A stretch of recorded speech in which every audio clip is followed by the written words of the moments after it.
Doctor Zakir নায়েককে সমাজে positive negative ধারণা আছে, আপনি আপনার মতামত জানাবেন।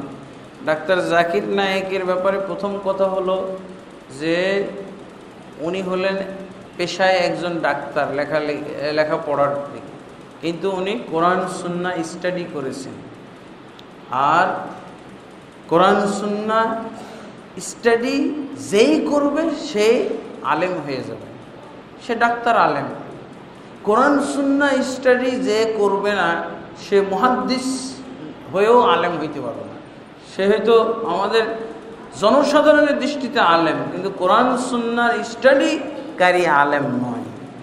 হ্যাঁ, কোরআন সুন্নাহর আলেম বলা যায় না সবাইকে। আলেম হলেই টুপি পাঞ্জাবি পরলেই, দাওরা হাদিস সার্টিফিকেট থাকলে আর ইফতার সার্টিফিকেট থাকলে আলেম বলা হয় না।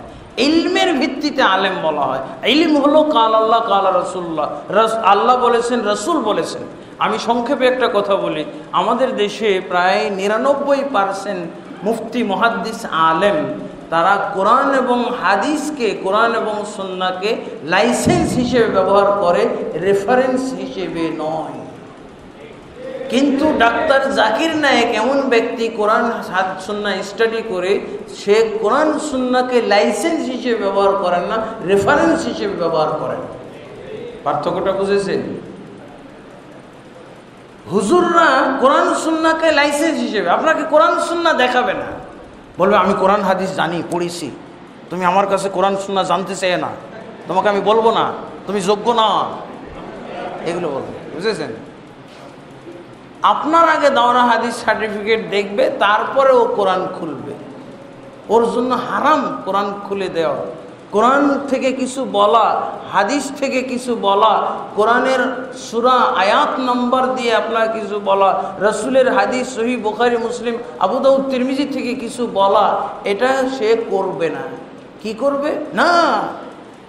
আপনি আলেম, তা আলেম হলে আমি তোমার কাছে যাব কেন? তুমি কোন মাদ্রাসায় লেখাপড়ো? আমি মাদ্রাসায় লেখাপড়ো, তোমার কাছে আসবো কেন? আর তুমি যদি আমাকে কোরআন হাদিস থেকে না বলো, তো রিকশাওয়ালার কাছে যাব, মুসির কাছে যাব আমি।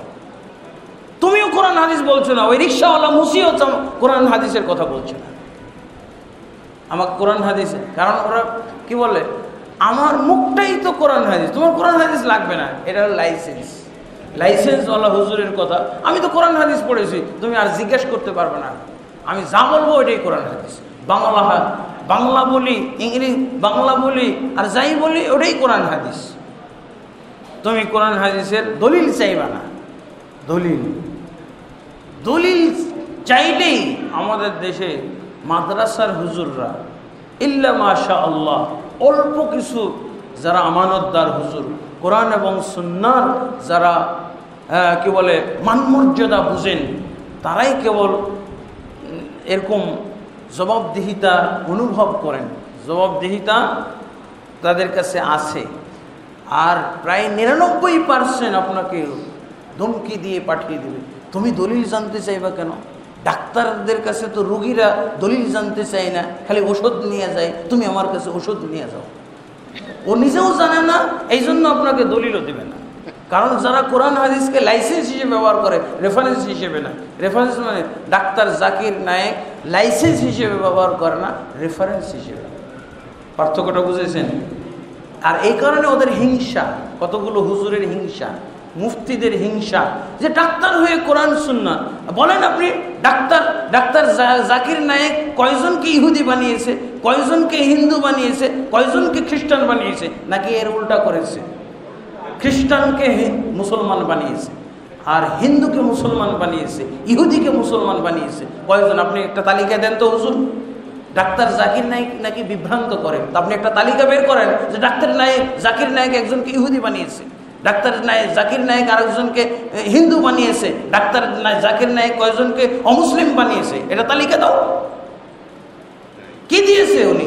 কোরআনের রেফারেন্স দিয়েছে, হাদিসের রেফারেন্স দিয়ে দিয়েছে। এটাই আপনার জ্বালা পোড়ার কারণ, এটাই হুজুরদের জ্বালা পোড়ার কারণ। আর আমাদের দেশের হুজুরদের মাধ্যমে, অনেক হুজুরের মাধ্যমে মুরতাদ হচ্ছে, কাফের হচ্ছে, বিধর্মী হচ্ছে। বিধর্মী হয়েছে না? যদি কুফরি শিখায়, শিরক শিখায়, কে শিখায়? আল্লাহ সর্বত্র বিরাজমান। কে এটা ওয়াজ করে? কে? মুমিনের কলবের মধ্যে আল্লাহ, এটা কে ওয়াজ করে মানুষকে শিখায়? এই কুফরি কালাম কে শিখায়? কুফরি ওয়াজ কে শিখায়? হুজুররা শিখায়। উনি কাফেরকে মুসলমান বানায়, আর হুজুর হয়ে মুফতি হয়ে মুসলমানকে কাফের বানাইতেছে। এই তো পার্থক্যটা। জি।